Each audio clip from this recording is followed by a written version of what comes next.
ایک چھوٹے سے گاؤں کے کنارے ایک پرانا اور ویران قبرستان تھا، جس کے بارے میں مشہور تھا کہ وہاں رات کے وقت کالیہ مسان نامی بدروح گھومتی ہے۔ لوگ کہتے کہ کالیہ مسان ایک ظالم جادوگر تھا جس نے اپنی زندگی میں بہت سے انسانوں کو نقصان پہنچایا، اور مرنے کے بعد بھی اس کی بدروح نے یہ کام جاری رکھا ہوا تھا۔ لوگ قبرستان جاتے ہوئے بہت گھبراتے تھے۔ رات کے وقت تو قبرستان جانے کا سوال ہی پیدا نہیں ہوتا تھا۔ کاسان نامی شخص کی روح ہر جگہ گھومتی رہتی۔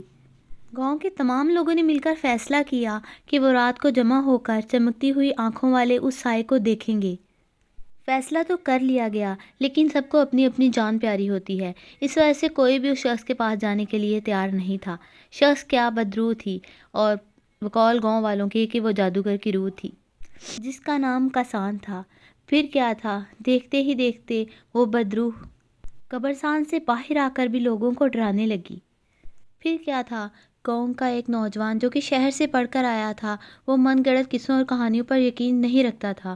اس نے جب یہ ساری باتیں سنی تو اس نے قبرستان جانے کا فیصلہ کر لیا۔ گاؤں کے لوگوں نے اسے بہت زیادہ روکا اور سمجھایا۔ وہ بہت مضبوط ایمان اور اعصاب کا مالک شخص تھا۔ اس نے فیصلہ کر لیا کہ وہ کاسان نامی بدروح کے ساتھ ضرور مقابلہ کرے گا۔ رات کے وقت ریاض قبرستان پہنچا۔ رات کا وقت تھا اور ریاض کے ہاتھ میں چراغ تھا اور ہر طرف خاموشی چھائی ہوئی تھی۔ بہت خوفناک قسم کا ماحول بنا ہوا تھا۔ پھر ہوا کا ایک تیز جھونکا آیا اور چراغ بجھ گیا، اور کاسان نامی بدروح اس کے بالکل سامنے تھی۔ وہ بالکل اس حالت میں سامنے آئی کہ اس سے مقابلہ کرنا چاہ رہی ہو۔ ریاض بھی بغیر خوف زدہ ہوئے آگے بڑھ گیا اور اس نے بدروح کے ساتھ مقابلہ کرنا شروع کر دیا۔ لیکن بدروح نے اس کو بہت زیادہ نقصان پہنچایا۔ وہ بری طرح زخمی ہو چکا تھا۔ پھر اس نے قرآن پاک کا ورد شروع کر دیا۔ جیسے ہی اس نے ورد شروع کیا، روح نڈال ہو کر نیچے گر گئی۔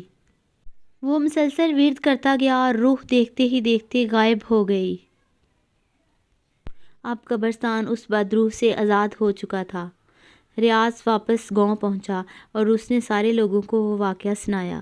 گاؤں کے لوگ ریاض کے بے حد مشکور تھے، اور اس دن کے بعد انہوں نے کبھی بھی اس بدروح کو دوبارہ نہیں دیکھا۔